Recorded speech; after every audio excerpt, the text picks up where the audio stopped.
Hey guys, it's Brian. Welcome back to BG Model Workshop. We're doing another Why Did I Keep This Wednesday videos. This one is the 1949 Mercury Woody Wagon by Revell. And this one was a rarity kit for me because I bought this when we were on vacation in Montana one fateful summer. And as soon as we got home, I dug into it and started building it. It was very rare for me to do that. I think there's only like a handful of kits I've actually done that to. I was excited to get started on this one here.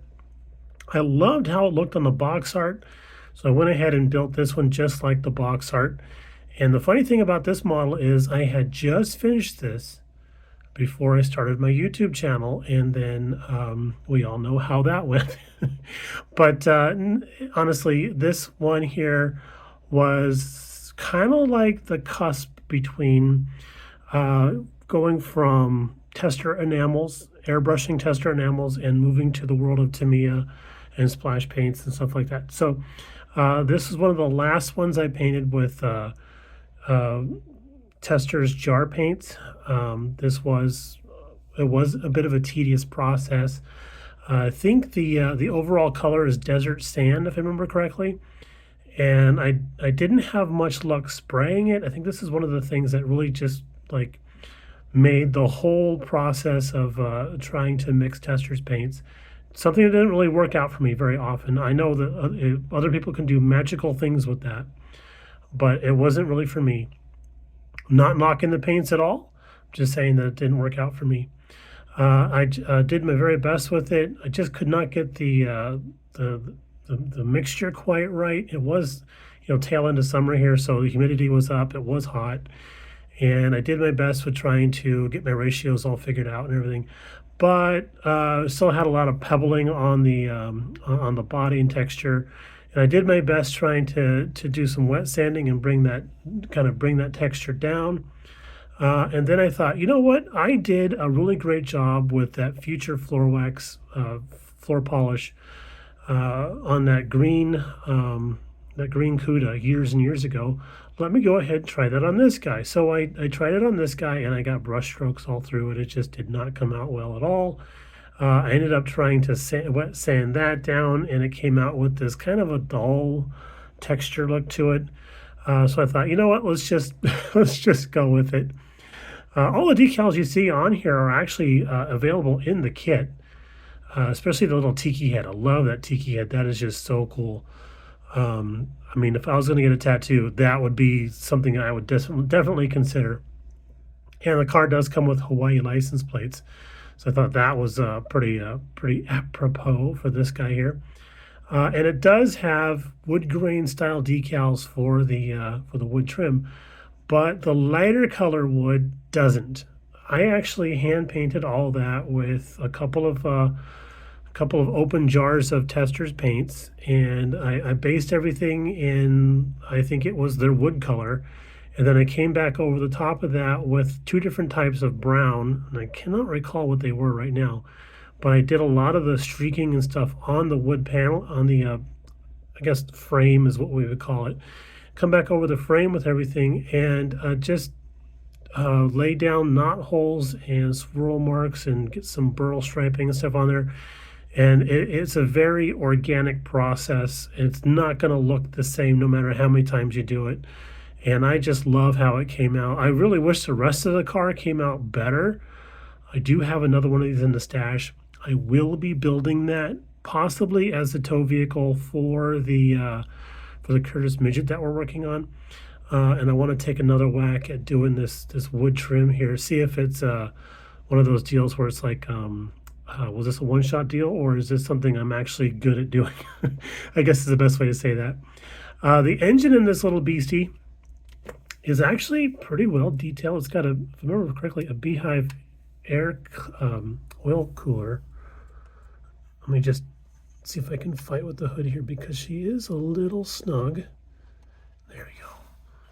Did I paint the bottom of it? I did sort of paint the bottom of it. I had to be really careful with this guy because he is a roller. Very rare for me, but usually I glue the wheels on so they don't go anywhere. But I did, I believe, Pontiac engine blue on there. I don't remember why I did that. but it had the tri-power carbs on there, so I guess that was giving me the Pontiac feeling. There is no radiator hose attached. There's no wiring on anything. Just plain old kit stock. Oh, there's the Beehive oil reservoir there. That comes with the kit. I did a little bit of a wash on that to try and age that up a little bit, but it didn't. I didn't do that to anything else on the car except maybe the front grille, and that was it. I really liked how the headlights and turn signals are done. I think that those came out really good. I love it when they just give us a transparent lens with the Fresnelling cut into it, and then of course chromed bucket. I think that's just the best way to do it. And it has this little sunshade here, which is completely optional. I really like the look with it on, so I went ahead and added that back on there. And unfortunately, this little dude is missing his rear view mirror on the driver's side. I'm looking for it. I haven't found it yet, but we're still looking for it. The interior is basically body color with some maroon seats, and then I did do a wood tone coloring on the door panels on the inside to try and carry the wood tone through. It is so dark in there, I don't think we'll be able to get to see the actual coloring of the seats. It was a nice deep maroon color, and it did come with gauge decals, if I remember correctly. Something that I think this was the first kit that I got that had gauge decals, and I was really impressed by that. So the placement of the decals on the back, little story behind that, had these down here where you would normally find decals. And of course, we hadn't discovered the beauty of canopy glue yet. And I was using cement to put my windows in, and I got a drop of cement right there. So we covered that up with another decal we had in the kit. So that was a saving grace there. But on top, we have a custom-made roof rack that's made out of just styrene rod. And then there's some planking on there, which is actually pieces of balsa wood that have been cut into strips, stained with a marker pen that you can get from Home Depot that has it's like a touch-up pen for your furniture. They had a pack of 3 different colors, and I got that, and then used a darker one for the wood slats on the roof rack there. And the surfboard is actually handmade, and then I have a piece of electrical tape going over the top of it. It looked like bungee cords. But yeah, it's a handmade surfboard. I followed the pattern of surfboard I had in my stash, and I cut that out of balsa, shaped it, stained it, and then painted the little fin blue, because I thought bluefin, like tuna. I thought that would be kind of funny. But I would love to make more surfboards. That is a very messy process. But I figured this little dude, this needs a surfboard for sure. A roof rack would be perfect for it. I didn't want to cut open the back hatch and have a surfboard sticking out of there because they'd already built it. And I thought, yeah, this will be this definitely needs a surfboard. It needs to be on top. Let's just make a roof rack. So we did. I've gotten some critical feedback from judges at shows. They said that everything, looks okay, but they would suggest that we actually have some sort of tie downs or hooks or something like that on the roof rack down to the drip rails, give it a little more authenticity that way. Something I've taken to heart, and I will probably try to tackle here in the next few months or whatever, whenever we get time. But right now it's super glued down, and it's on there fairly good, so it's not going anywhere. But I remember taking this to a show years and years and years ago. It was one of the first shows I'd gone to. And I set this on the table, and it was under the customs category. It was an IPMS show, so the categories were a little on the thin side. I put this in the customs category, and I overheard one of the judges at the time complaining that people put stuff in customs, and it's not a custom, even though it says so on the box. And he's like, the guy's done nothing custom to this thing. And some of the other judges were like, well, wait a second, he custom made that surfboard and surf rack. And the guy says he could have every part in the J.C. Whitney catalog on this car. I don't care. It's still not custom. I'm moving it. So when he went to pick it up, he knocked the roof rack off and then moved the car to another category. And I witnessed that happening, and I was very angry when I saw that happen. And I kept my cool, and I didn't go over and kick over a table and punch anybody in the gut or anything like that, or make a lot of hateful posts on the social medias. But what I did do is take that whole interaction to heart, and I use that when I'm at a show being a judge. I remember how I felt hearing that guy say that stuff. And I try to keep that in mind, and then I refrain from doing that myself when I'm judging.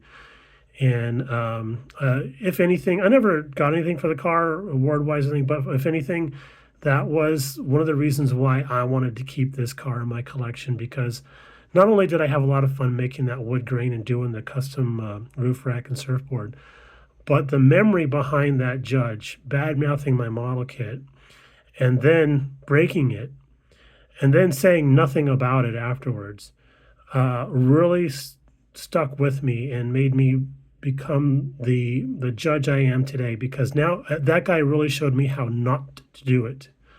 So that there you go. Anyway, sorry, I went off a little bit of a tangent there, but yeah, this was one of my all-time favorite builds, and I just had to keep it. And the backstory behind this one is something that you can obviously tell I keep dear and dear to my heart.